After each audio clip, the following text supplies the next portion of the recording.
नमस्कार दोस्तों, हर हर महादेव। आज है गुजरात में हमारा 8वां दिन और बस यहाँ पे द्वारका जी में द्वारकाधीश के दर्शन करने के बाद हम निकलने वाले हैं बेट द्वारिका। तो सबसे पहले हम जाएंगे बेट द्वारिका, वहाँ दर्शन करने। उसके बाद जाएंगे नागेश्वर ज्योतिर्लिंग दर्शन करने। तो आइए चलते हैं बेट द्वारिका। द्वारका जी से बेट द्वारिका निकलने के लिए हम सुबह सुबह 5 बजे ही उठ चुके थे, क्योंकि इतने सारे लोग थे। भले ही 2 रूम था, 2 बाथरूम थे, बट सबको नहाने में और ब्रश वश करने में, फ्रेश होने में टाइम लगता है। तो सब ने उठ के फटाफट अपना अपना काम किया। उसके बाद निकल गए बेट द्वारिका के लिए। और सच बताऊं तो जैसे ही हम पहुंचे सुदर्शन सेतु पे, वो नज़ारा देखने लायक था। सूर्यदेव हमारे ठीक सामने और ये जो ब्रिज था, इतना सुंदर कॉम्बो लग रहा था ना कि मैं क्या ही बताऊं। आप खुद जाके एक्सपीरियंस करना। हालांकि मैं एक चीज़ मिस कर रही थी कि ये जो समुद्र था, पहले लोग इससे नाव से होके जाते थे, यही एकमात्र रास्ता था बेट द्वारिका जाने के लिए। बट जब से ये सुदर्शन सेतु बना है, तब से इसी से लोग जाते हैं बेट द्वारिका दर्शन करने। पहुंच चुके हैं बेट द्वारिका। पहले यहाँ पे आते थे नाव से, जब तक ये पुल मेरे पीछे जो आप देख रहे हैं वो बना नहीं था। बट अभी ये पुल बन चुका है, तो आप डायरेक्ट अपनी 4 व्हीलर से, किसी भी साधन से आ सकते हैं। बट यहाँ पे ये सरकार ने पार्किंग भी बना दी है। आपको अपनी गाड़ी यहीं पार्क करनी पड़ेगी। देन उसके बाद यहाँ पे जो भी आपको 4 व्हीलर, 2 व्हीलर, मतलब ऑटो वगैरह, रिक्शा करके ही आप मंदिर जा सकते हैं। तो ये एक डिसएडवांटेज भी है कि आप अपनी गाड़ी वहां तक नहीं ले जा सकते, शायद उतना स्पेस ना हो। तो चलिए अब हम करेंगे रिक्शा, देन जाएंगे हम बेट द्वारिका। बोलो द्वारिकाधीश की राधे राधे राधे राधे, हर हर महादेव। मिल गई है ये विक्रम, हम तो इसे विक्रम ही कहते हैं, यहाँ क्या कहते हैं पता नहीं। तो हमें इसी में बैठ के जाना होगा। चलिए चलिए भाभी, बैठ गए, सारे बैठेंगे। कौन किधर बैठेगा? चलो चलो तुम बैठो। ओके, तो हम इस पे बैठेंगे। उसके बाद भाभी भैया को पीछे बैठा, भाभी आगे हो जाएंगी। भैया को कहीं तो पीछे बैठा, भाभी को बुला लो। भाभी आवा। हाँ,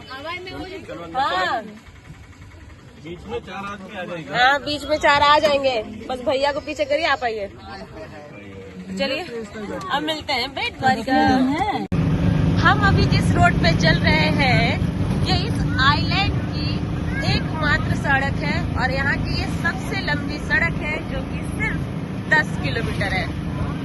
तो हम इस आइलैंड पे एकमात्र सड़क का मजा लेते हुए, तो चलिए अब चलते हैं बेट द्वारिका। और ये है बेट द्वारिका का पेट्रोल पंप। यहाँ पे पेट्रोल पंप ऐसे ही आपको देखने मिलेगा। यहाँ पे डायरेक्ट पाइप से गाड़ी में फ्यूल भर देते हैं और यहाँ पे 10 रुपए प्रति लीटर एक्स्ट्रा चार्ज करते हैं। तो हम पहुंच चुके हैं हनुमान डांडी मंदिर।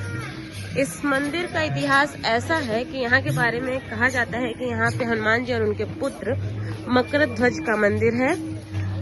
ऐसा यहाँ के लोग कह रहे हैं कि हनुमान जी हर साल चावल के दाने के बराबर पाताल लोक में जा रहे हैं और उनके पुत्र मकरध्वज चावल दाने के बराबर ऊपर आ रहे हैं।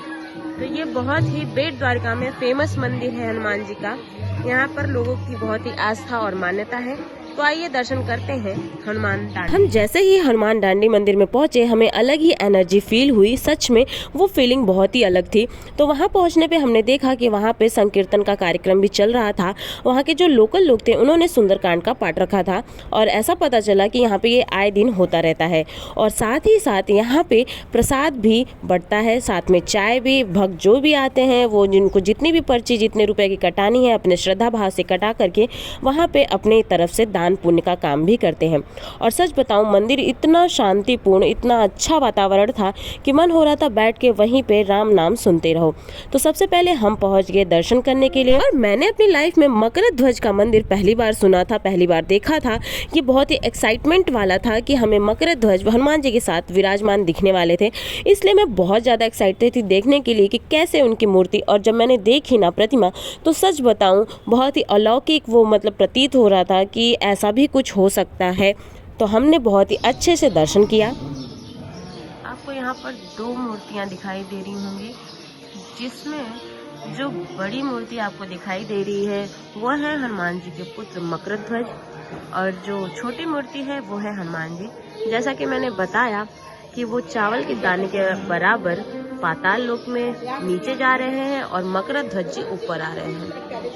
और यही मुझे देखने के लिए मिला ये स्टोन, जो कि कहते हैं कि जब राम जी लंका के लिए जा रहे थे तो जिस स्टोन से पूरा पुल बनाया गया था, वही स्टोन यहाँ पर भी इस मंदिर में रखा हुआ है। तो ये देख के बहुत ही अच्छा लग रहा है। ये मैं पहली बार देख रही हूँ ये वाला स्टोन। तो जय श्री राम। वो है मंदिर और ये है पूरा एरिया ऐसे कवर। यहाँ पे आपको प्रसाद, भोजन, चाय, पानी सब मिलेगा। तो हम जा रहे हैं वही प्रसाद खाने। अभियान के लिए व्यवस्था की जा रही है कि कैसे वो विक्रम में पानी पिए अगर उसे प्यास लगे तो। अभी वाह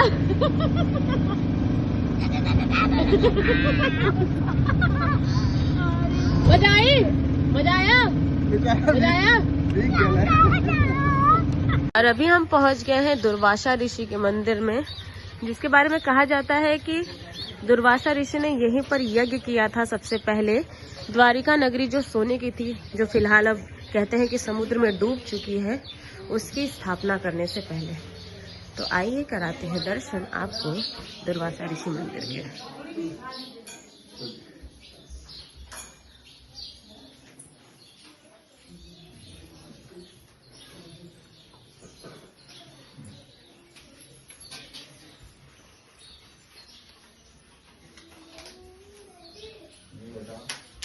ये वही कुंड है जहाँ पे उन्होंने वो किया था यज्ञ।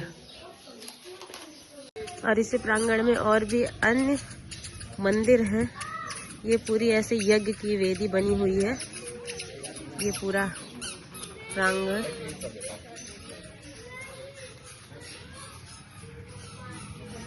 माता रानी का मंदिर। जय हो मां।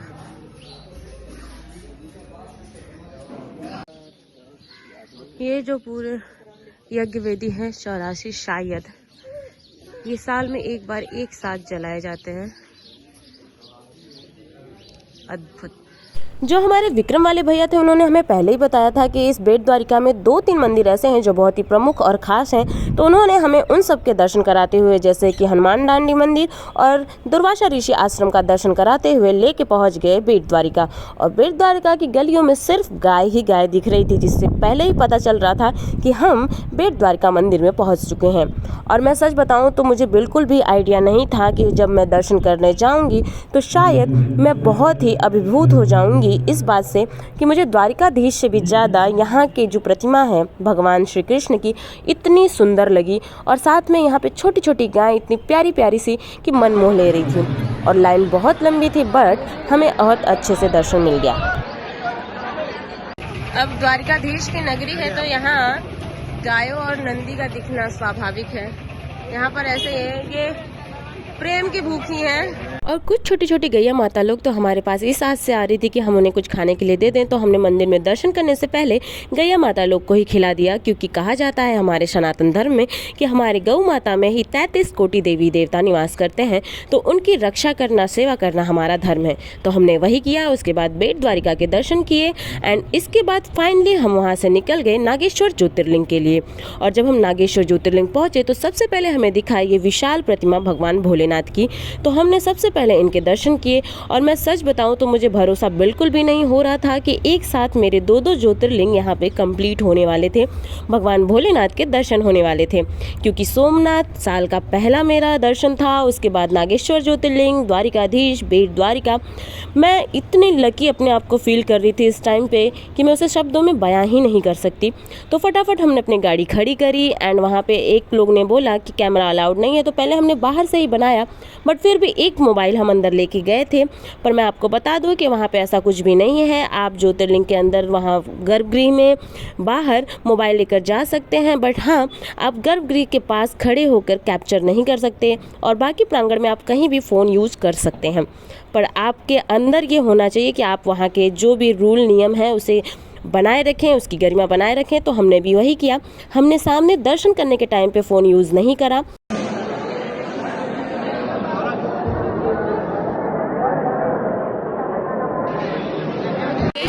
ज्योतिर्लिंग दर्शन करने के बाद हम आ गए हैं क्या बोलिए बिरयानी खाना है।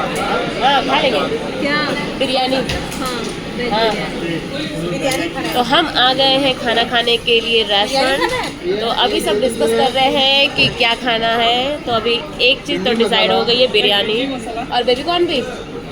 तो हम ये सब ऑर्डर करने वाले हैं। देन खाने के बाद हम निकलेंगे, एक जगह और जाना है, कोई शिवराजपुर बीच करके है बीच, तो वहाँ जाएंगे।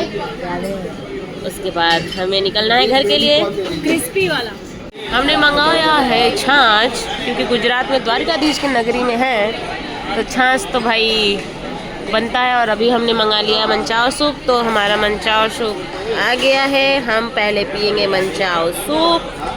इधर दीदी चालू हो गई है। देन इसके बाद और भी जो भी आएगा। अब हमने मंगा लिया है बेबी कॉर्न। अब सब पहले करेंगे बेबी कॉर्न का नाश्ता, देन उसके बाद हमारा आएगा खाना।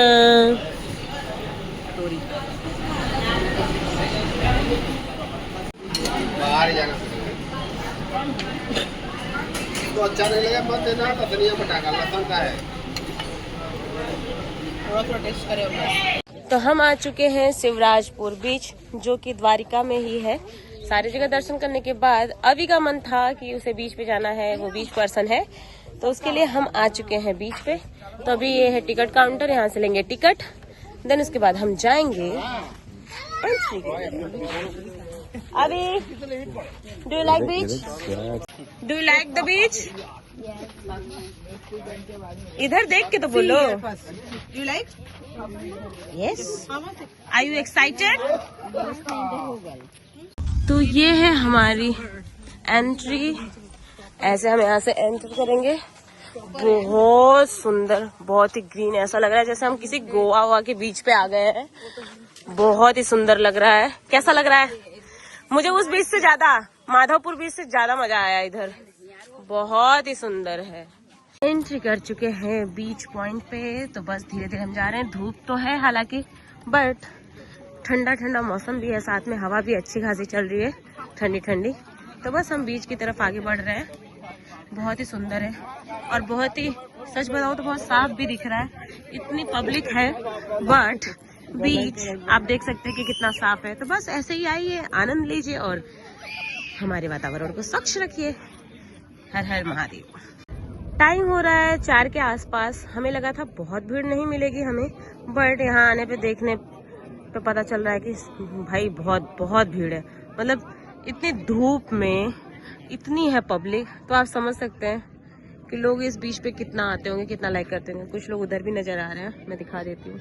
ये पॉइंट एकदम ओशियन के पास, और ये कुछ गुरु लोग इधर अपना एंजॉय करते हुए। पब्लिक अपने हिसाब से एंजॉय कर रही है, हम भी करेंगे। देखते हैं हम क्या क्या कर सकते हैं इधर। तो आइए आनंद उठाते हैं इस बीच का। शिवराजपुर बीच एंजॉय करने के बाद हम वहां से निकल गए एंड एक ढाबे पे ऐसी जगह पे रुके जहां पे हमने थोड़ा सा रेस्ट करा, वहां पे चाय पी और ये प्यारा सा सनसेट व्यू एंजॉय किया। एंड इसके बाद हम निकल गए अपनी मंजिल की तरफ, क्योंकि हमें घर आना था। जो हमारी 3 दिन की ट्रिप थी, सारा कुछ कंप्लीट करने के बाद ये हम लास्ट यहाँ पे खाना खा रहे हैं। ये होटल है द इन्फिनिट होटल, चोटीला एक जगह है गुजरात में, वहाँ पे। तो अभी सब डिसाइड कर रहे हैं कि क्या क्या खाना है। सब बहुत ज़्यादा हैवी नहीं खाना चाहते हैं, क्योंकि सब खा के सीधे गाड़ी में बैठे थे एंड ट्रैवल करते करते ही आ रहे हैं। तो बस थोड़ा हल्का फुल्का ही। तो किसी ने सूप ऑर्डर करा है वापस से, तो किसी ने पाव भाजी, यही सारा कुछ। तो मैंने ज़्यादा कुछ हैवी नहीं मंगाया, मैंने बस पिया ये सूप और साथ में अपनी कोल्ड कॉफ़ी विद आइसक्रीम, इसको एंजॉय किया। तो आज की वीडियो में बस इतना ही। मिलते हैं नेक्स्ट वीडियो में, तब तक के लिए बाय बाय।